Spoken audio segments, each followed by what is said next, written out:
Olá! Vamos a mais um capítulo da nossa história? Está ficando. Vamos lá? Hoje é o capítulo 34. Elizabeth, como se tivesse intenção de exasperar-se ainda mais contra o Sr. Darcy, escolheu como ocupação a leitura de todas as cartas que Jane lhe enviara desde que ela, Elizabeth, estava em Kent. Elas não continham nenhuma queixa expressa, nem relembravam acontecimentos passados ou comunicavam sofrimentos presentes. Contudo, em todas elas, em quase cada linha, sentia-se a falta daquela animação que sempre caracterizara o estilo de Jane e que procedia da serenidade de um espírito tranquilo e bem disposto consigo mesmo e com todos. Com uma atenção maior do que na primeira leitura, notava agora a inquietude em algumas frases. A vergonhosa atitude do Sr. Darcy a respeito dos sofrimentos que ele pudesse ter causado fazia com que ela sentisse mais dolorosamente os sofrimentos da irmã. Ao pensar na partida de Darcy, lembrou-se de que o primo também o acompanharia. Embora o coronel Fitzwilliam fosse muito simpático, Elizabeth não estava disposta a sofrer por sua causa. Enquanto assim pensava, foi subitamente despertada pelo som da campainha da porta. A princípio ficou um pouco emocionada com a ideia de que pudesse ser o coronel Fitzwilliam, que já uma vez aparecera bastante tarde e que agora viesse saber notícias dela. Essa ideia, porém, foi logo banida, e a emoção inteiramente diversa quando viu, para sua imensa surpresa, o Sr. Darcy avançar pela sala. Um pouco em atropelo, ele fez várias perguntas sobre sua saúde, atribuindo sua visita ao desejo de vir encontrá-la um pouco melhor. Ela respondeu com fria amabilidade. Darcy conservou-se sentado durante alguns instantes e depois, levantando-se, pôs-se a passear pela sala. Elizabeth estava espantada, mas nada disse. Após um silêncio de alguns minutos, aproximou-se agitado e disse: "Em vão tenho lutado, mas de nada serve. Meus sentimentos não podem ser reprimidos, e permita-me dizer-lhe que a admiro e a amo ardentemente." Elizabeth ficou abismada, olhou-o fixamente, corou, duvidou e não pronunciou palavra alguma. O Sr. Darcy viu nisso um encorajamento e fez a confissão de tudo o que ele sentia e desde quando o sentia. Ele exprimiu-se bem, mas em suas palavras outros sentimentos podiam ser percebidos, além dos do coração. E ele não falava com maior eloquência da sua ternura do que do seu orgulho. O sentimento da inferioridade de Elizabeth, do rebaixamento que aquele amor representava, os obstáculos da família que a razão sempre opusera à inclinação, foram descritos com um ardor que provinha do triunfo da sua afeição, mas que recomendava pouco as suas pretensões. Apesar da sua profunda antipatia, Elizabeth nunca poderia permanecer indiferente à paixão de tal homem. E embora as suas intenções a tal respeito não mudassem por um só instante que fosse, a princípio sentiu pena por se ver obrigada a decepcioná-lo. Ressentida, de novo, com tudo o que ele lhe disse, ela perdeu toda a compaixão na sua cólera. Procurou, no entanto, dominar-se, para com paciência saber responder assim que ele acabasse de falar. Ele concluiu descrevendo a força da sua afeição, que apesar de todas as suas tentativas, não conseguira dominar, e exprimiu sua esperança de ver essa afeição recompensada pela aceitação de Elizabeth.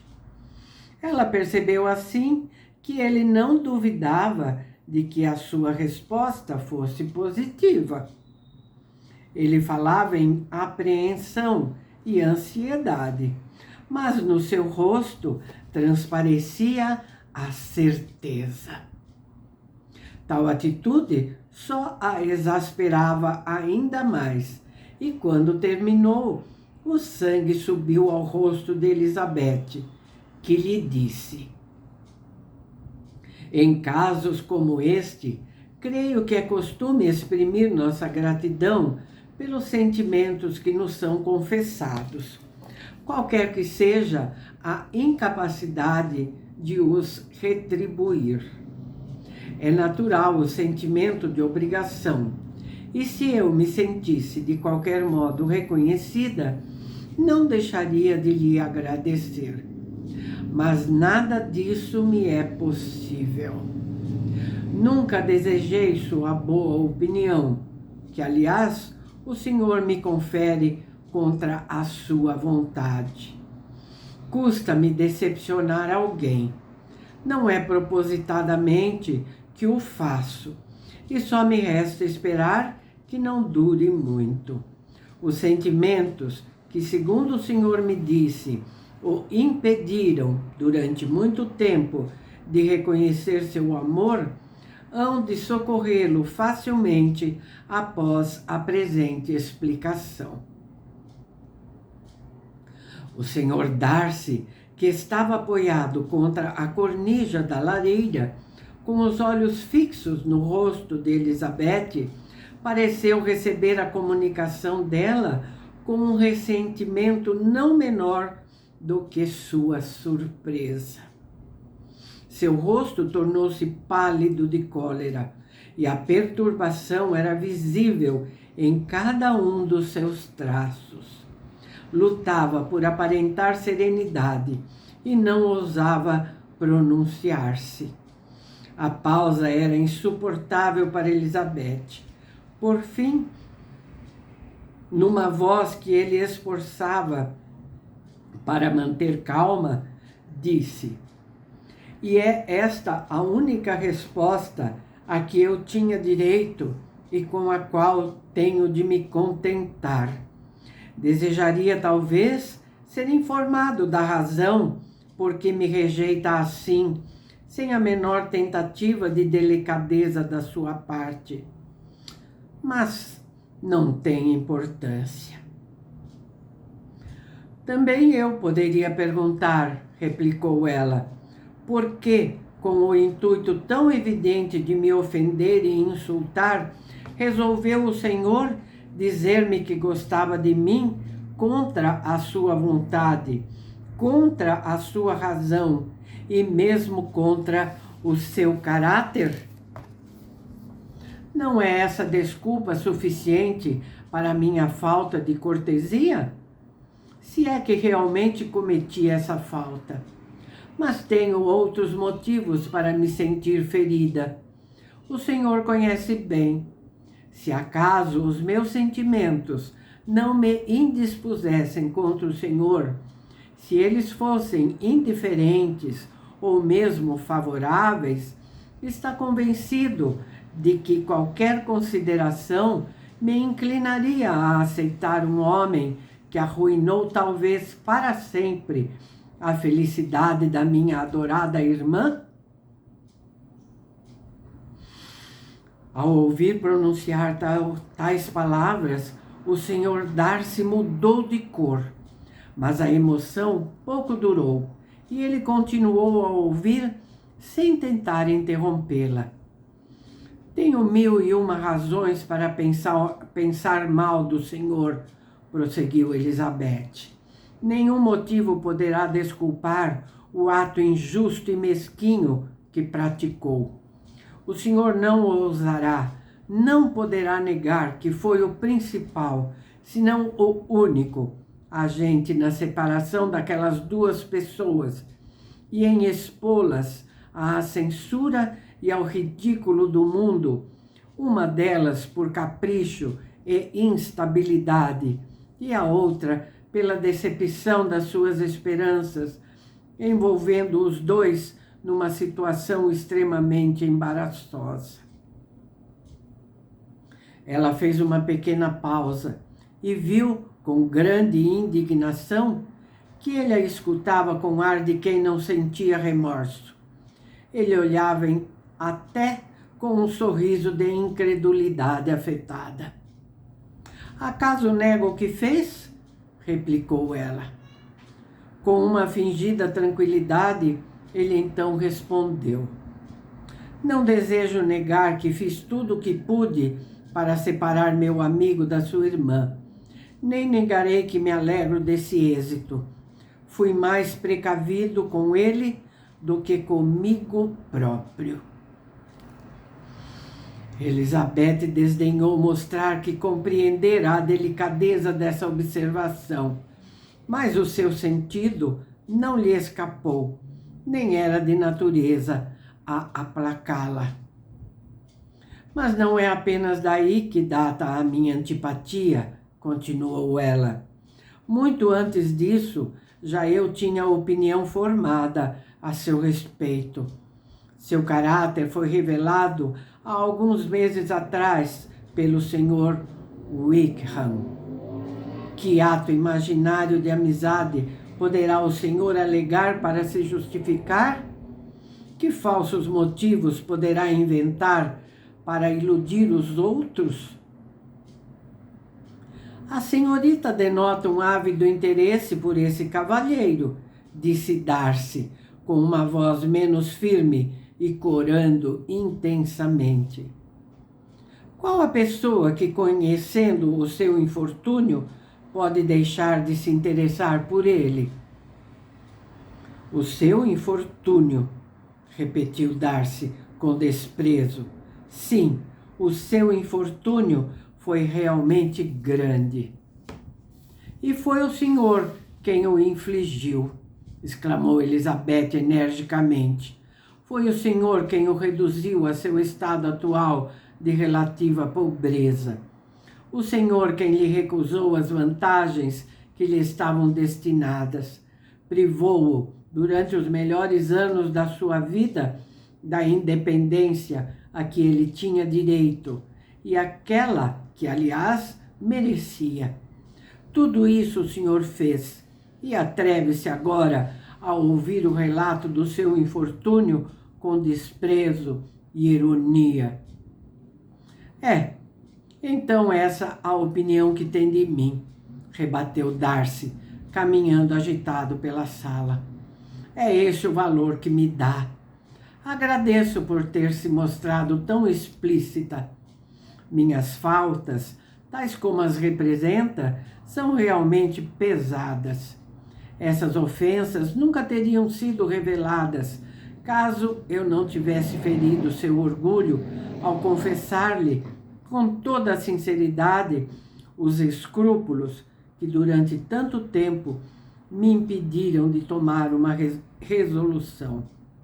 Poderia ter evitado suas amargas acusações se me tivesse mostrado mais hábil, escondendo minhas lutas e fazendo crer que era movido por uma inclinação a que nada opunha, nem a razão, nem a reflexão, nem qualquer outro motivo. Mas eu odeio toda espécie de fingimento. Nem me envergonham os sentimentos que lhe exprimi. São naturais e justos. Acaso esperava que me felicitasse pela inferioridade dos seus parentes?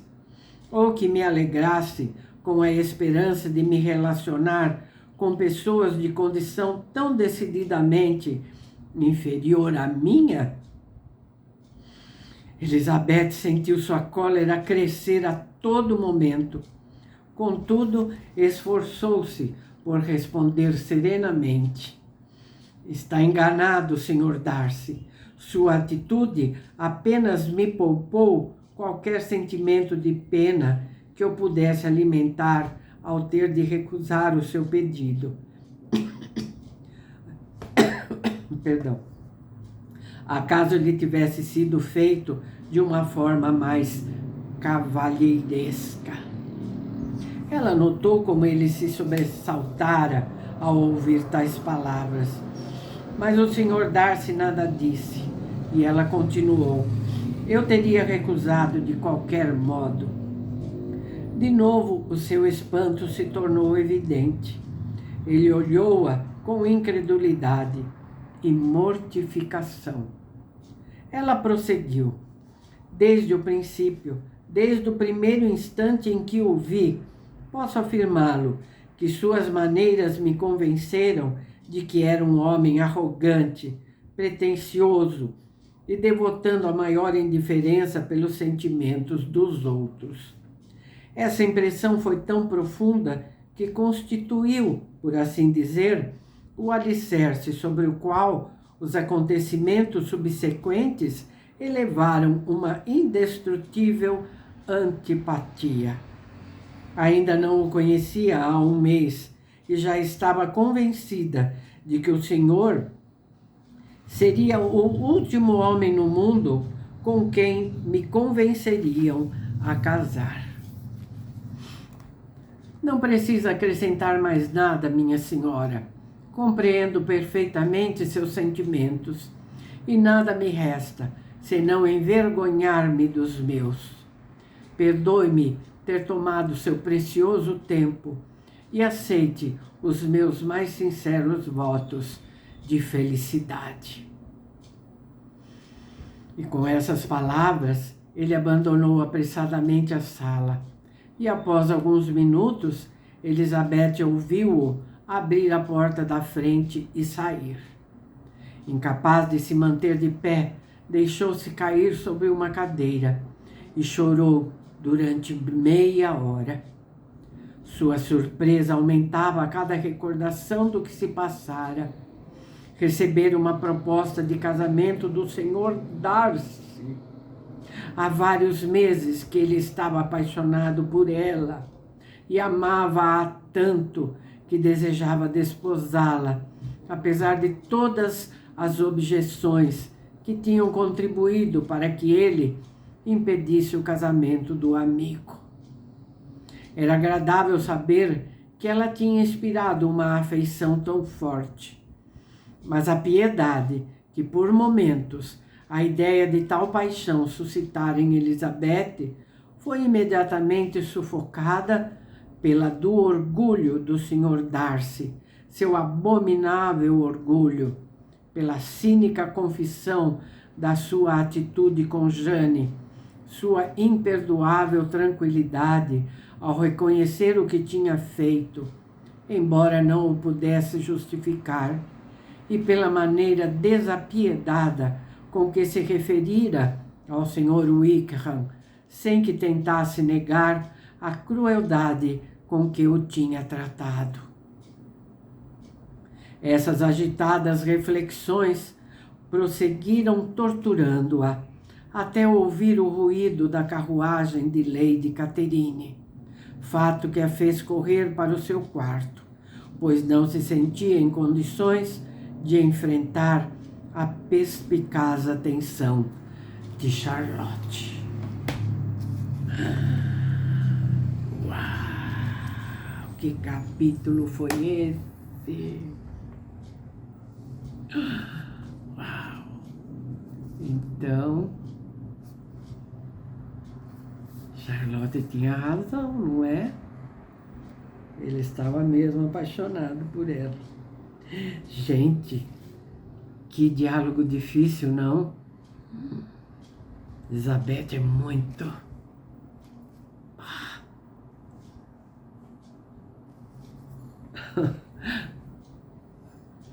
Vamos ver, não? Será que vai ficar por isso mesmo? Vamos ver. Nossa, tô curiosa para ver a sequência disso. Tá bom? Vocês também estão, não estão? Ai, meu Deus, como será que vai dar continuidade nisso? Vamos ver. Tudo é possível, né? Tá bom? Então, foi mais um capítulo do nosso livro. Não é à toa esse título, né? Tá bom, minha gente. Até o próximo vídeo, tá? Muito obrigada.